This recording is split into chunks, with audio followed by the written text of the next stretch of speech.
At home now, as the University of Johannesburg in Auckland Park celebrates its 20th anniversary, many students are hoping to get the opportunity of being accepted at that institution for the 2025 academic year. SABC News Reporter Hasina Gori is watching developments from UJ and joins us now live. And Hasina, of course, in the past we've seen UJ being the site of chaos, quite frankly. Quite a stark difference to what we're seeing there this morning, given how close we are to the start of the academic year. Yes, Ayanda, definitely a very different scene here this morning. And when we spoke with the Vice Chancellor earlier this morning, he did say that that reason could be because they've streamlined the process over the last few years. One of them being that they've created a portal that is online completely. They also are not allowing any walk-ins to access the university, but also that when it came to the funding issues that usually cause the chaos where many people are unable to re-register for the next year or complete their studies because of the backlog of the financial aid, that this year NSFAS was able to give them a list of those that were cleared already, and those names then help them to speed up that process. So that's why we're not seeing that chaos that we would usually see in the last few years, but also that they've gone through this process, saying that they've reached a record high of almost 700,000 applications that have come through, but they've only able to really, give 10,000 learners a space, and they're going to start their academic year next year, welcoming in those students, the 10,000 that have managed to get a place in this specific university. And what we've also been looking at outside of that is how do we look at alternatives for those students that may not be able to go the traditional route or the TVET college route, looking at the short courses that are available, but also how can private and public sector work together to ensure that those students that are leaving this sector, leaving the education system, but also leaving just basic education, are able to be employed and to get jobs, given the high number of unemployment in the country.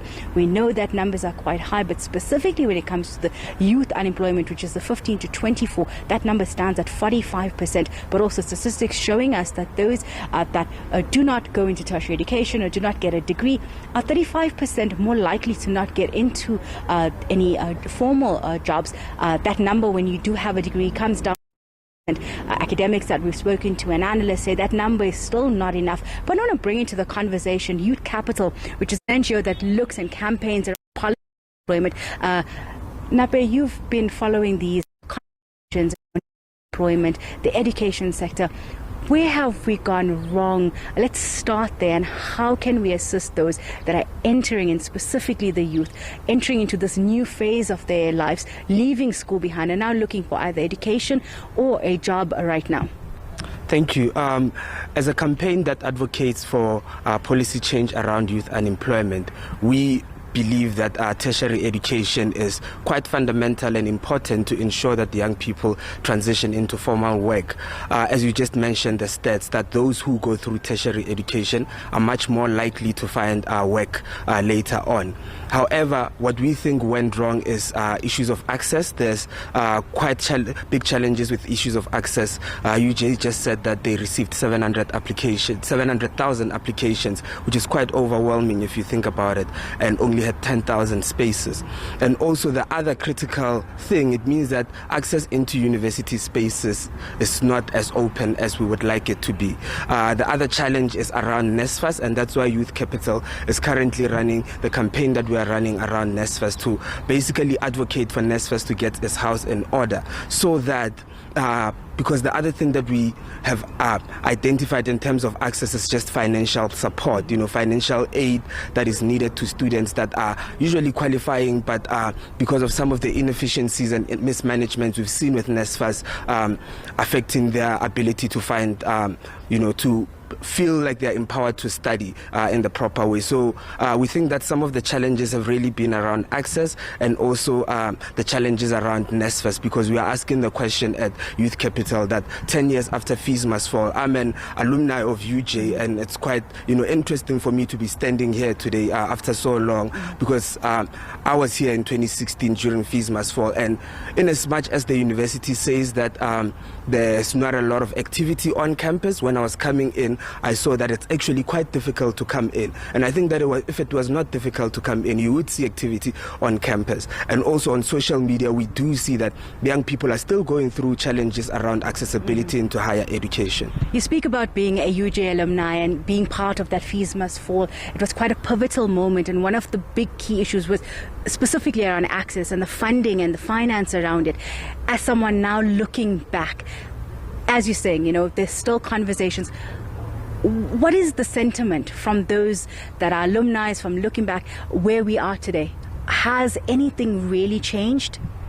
So just yesterday, we had a very interesting conversation at Youth Capital on our Twitter Spaces, just reflecting with one of the activists who was there. And in that conversation, what stuck out for me is that Fees Must Fall gave a lot of us a lens to look at, the systematic challenges that we face in the country, in develop a language around how we look at the problems.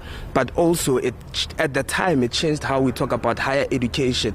But I'm afraid it looks like some of the gains that were made there are being lost because we're still experiencing the same challenges that were there 10 years ago. And you look at, some of the TVETs, some of the TVETs conditions have even deteriorated.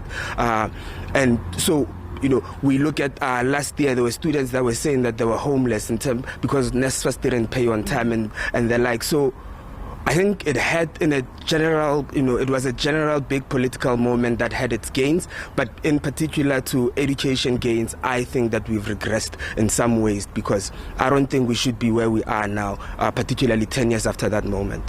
Thank you so much, Hasina, speaking to us from Youth Capital, just highlighting some of the concerns, but also bringing in the issue that 10 years of since Fees Must Fall, that quite pivotal and iconic protest action that took place, that brought the conversation and highlighted the issues around the higher education sector, that we're still not at a space where we should be, says that in some spaces we've regressed, but also the issue of access being quite an important conversation that we're having right now here at the University of Johannesburg, the issue of only 10,000 spaces being available, but them receiving almost 700,000 applications.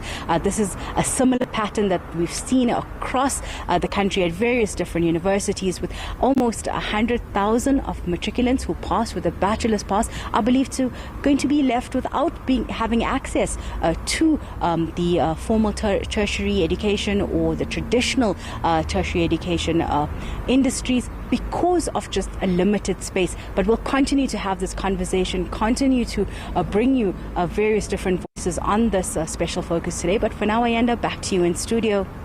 Hasina Gori, we look forward to that coverage. For now, thanks very much indeed. Hasina's live to us there from the University of Johannesburg in Auckland Park.